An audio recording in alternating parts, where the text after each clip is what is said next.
By WJZ, joined now by Steve Peck. He lives in Hunt Valley, was in one of the buildings in New York on 9/11. We've talked with him before. So Steve, it's been 24 years, a generation since it happened, and yet I imagine for you those memories are still extremely vivid. Yeah, I think they are. I'm sure everybody remembers exactly where they were when they heard the news. I just happened to be, 20 to 30 floors below where the building hit in World Trade Center 1. So I was in WTC 1 when the plane hit at 8:46.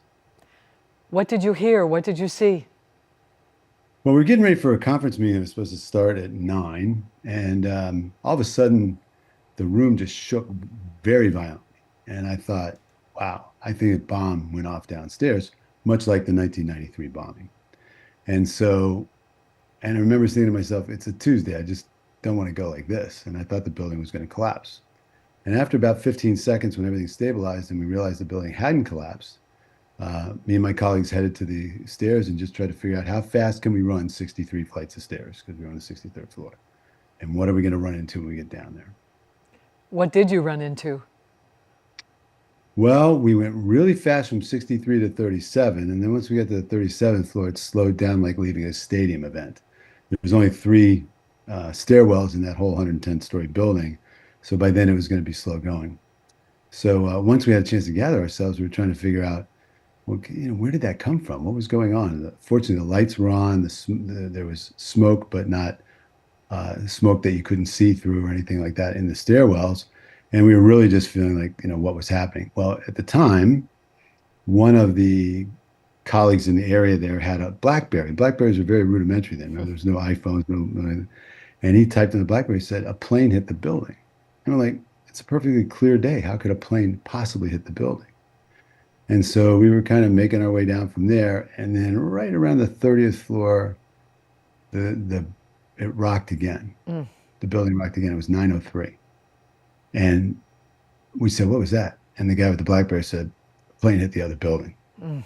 And once we knew that that happened, we knew we were kind of sitting ducks and we were just going to make our way down. No panic. People were obviously scared, but everybody was sticking together. And our hope was to get out. When you got to the ground, did you do what everybody talks about doing? You just ran as fast as you could uptown? Well, a lot of people were staying in the park and looking at what was going on. Now, when we got out, it was my first chance. It was about 9:32 or so. I had a chance to look up and see the gaping holes. And we're like, oh my gosh, we just came down all the way down from there. And then, of course, my thoughts were, is there anything we can do to help? Well, it was chaos. There was nothing we could do to help. And then my thoughts were on the firefighters that we saw on the 20th floor. Mm. It was Rescue 1, Captain Terry Hatton and his group of 4 men with him. And I'm like, how are they going to climb up all those stairs with 60 pounds of gear on them? We were sweating just coming down. Well, my thoughts kind of turned to them and everybody. And then I looked at my colleague and I said, we have to get out of here. Let's just go north. And that's what we did. We stopped at a vendor, bought 6 bottles of water, and we started heading north. 24 years, as I said, there's a whole generation that has no memory of this event. They weren't alive, they've heard of it. Why do you think it's important, do you think it's important, that they hear stories like yours and that this is kept alive for young Americans? Oh, absolutely. I kind of akin it to, I guess, my generation and how we felt about Pearl Harbor. It was history, but it was we hadn't been around to see it live. There were so many things that day. One is it was a horrible act of just cowardness that caused this to happen, and 3,000 lives just lost. That was very brutal. And so having the right sense of defense, the right sense of homeland security, the right sense of diplomacy. 93 nations lost lives that day. 93 people from 93 different nations. And I tell you, the other thing, Denise, was that we were aligned in the stairwell. I didn't care if somebody was a CEO or a janitor or anything like that. We were aligned in the stairwell. We were aligned when we got out. And when we got out and saw these, taxi cabs with lines of 75 people just hovering around just trying to get the news. Nobody cared what race you were. Nobody cared what preferences you had. Nobody cared about anything but helping each other out. And if there's nothing else that we can learn from that, we're great when we're great together. And you know, my memory of that day was how, in the midst of horrible loss, that 30,000 of us got out alive, thanks to the firefighters and the police officers that were staying there to help make sure we got out. And they were not letting you sit around. They were like, go. They knew what was going on, and it was very dangerous. And the firefighters that run into homes every day when other people are just trying to get out were there putting it all on the line, and they did. And I'll never forget them.